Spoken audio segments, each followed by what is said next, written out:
मोहतरम दोस्तों, अस्सलाम वालेकुम वरहमतुल्लाहि वबरकातुहू। प्यारे दोस्तों, कभी गौर किया है कि जब ज़िंदगी में तूफ़ान आने वाला होता है तो उससे पहले फ़िज़ा में एक अजीब सी खामोशी छा जाती है। ये खामोशी दरअसल किसी बड़े चेंज का पेशखामा होती है।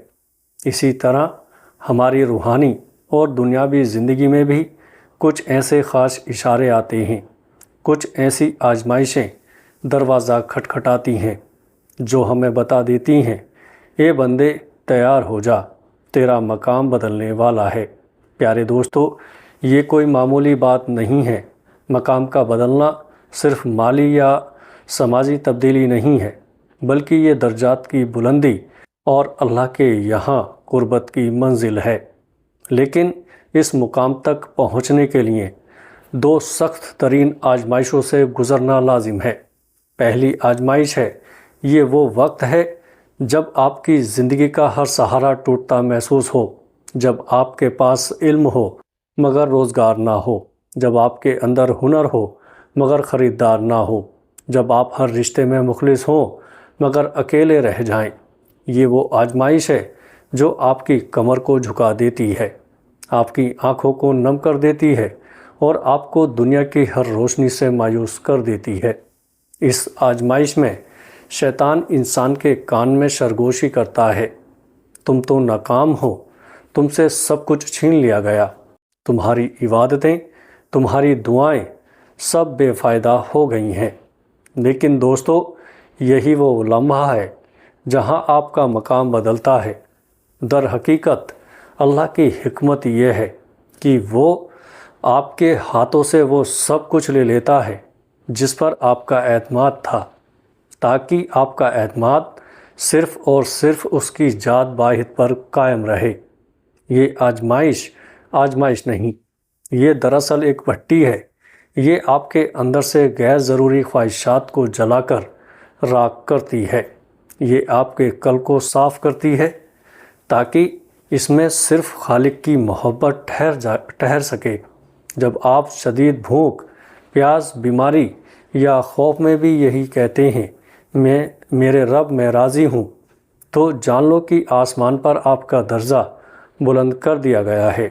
ये महरूमी आपको दुनिया की ग़ुलामी से निकाल कर सिर्फ़ एक जात का मोहताज बनाती है, और यही मकाम बुलंदी है।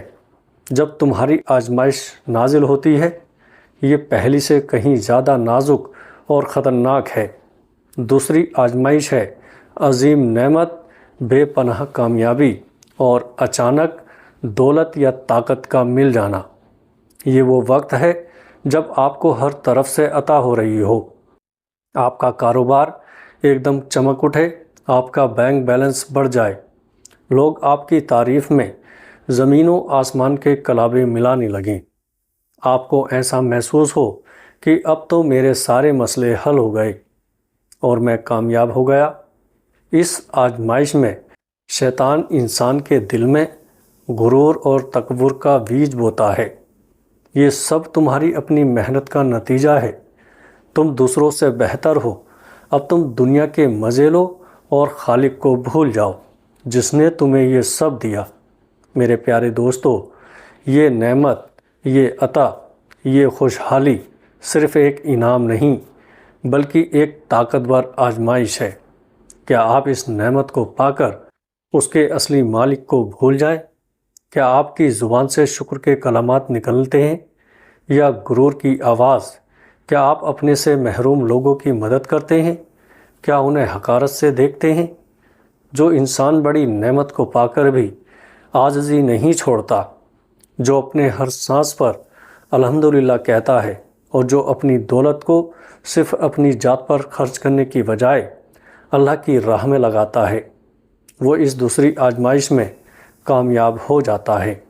ये कामयाबी आपके मकाम को दुनिया के लिहाज से नहीं बल्कि ज़िम्मेदारी और अमानतदारी के लिहाज से बदल देती है। अल्लाह आपको आमीन बना देता है और जो अमानतदार होता है उसके दर्जात हमेशा महफूज और बुलंद रहते हैं। प्यारे दोस्तों, याद रखिए, مقام وہ نہیں جو آپ کو دنیا دیتی ہے، دنیا تو آپ کو صرف ٹائٹل اور عہدے دے سکتی ہے۔ حقیقی مقام وہ ہے جو آپ کا خالق آپ کو عطا کرتا ہے، اور وہ آپ کے حالات کو نہیں دیکھتا بلکہ وہ آپ کے دل کی کیفیت کو دیکھتا ہے۔ جب آپ ٹوٹ کر بھی جڑ رہے ہیں، جب آپ گر کر بھی اس پر بھروسہ رکھیں، جب آپ سب کچھ پا کر بھی خود کو فقیر سمجھیں، تو سمجھ لیجئے گا کہ پردے کے پیچھے آپ کے لیے بڑی منزلیں تیار ہو چکی ہیں۔ یہ وہ انسان جو آج محرومی کے عذاب سے گزر رہا ہے، ڈرو مت، یہ تمہارے مقام کو بدلنے کی پہلی سیڑھی ہے۔ صبر کرو، یہ وہ شخص جس پر اللہ نعمتوں کے دروازے کھول رکھے ہے، غافل نہ ہو، یہ تمہارے مقام کو مضبوط کرنے کا دوسرا امتحان ہے۔ شکر ادا کرو، جو بندہ تنگی میں صبر اور خوشحالی میں شکر کی رسی کو مضبوطی سے تھامے رکھتا ہے، اس کے لیے ارشاد ربانی ہے، تمہارا مقام دنیا میں بھی بلند ہے اور آخرت میں بھی دائمی کامیابی تمہارا انتظار کر رہی ہے۔ دوستو، عزم کیجئے، آج سے ہم اپنے حالات سے گھبرائیں گے نہیں، بلکہ ہر آزمائش کو مقام کی تبدیلی کا اشارہ سمجھ کر ثابت قدم رہیں گے۔ پیارے دوستو، ویڈیو اچھی لگے تو آگے دوستوں میں شیئر کیجیے گا۔ السلام علیکم ورحمۃ اللہ وبرکاتہ۔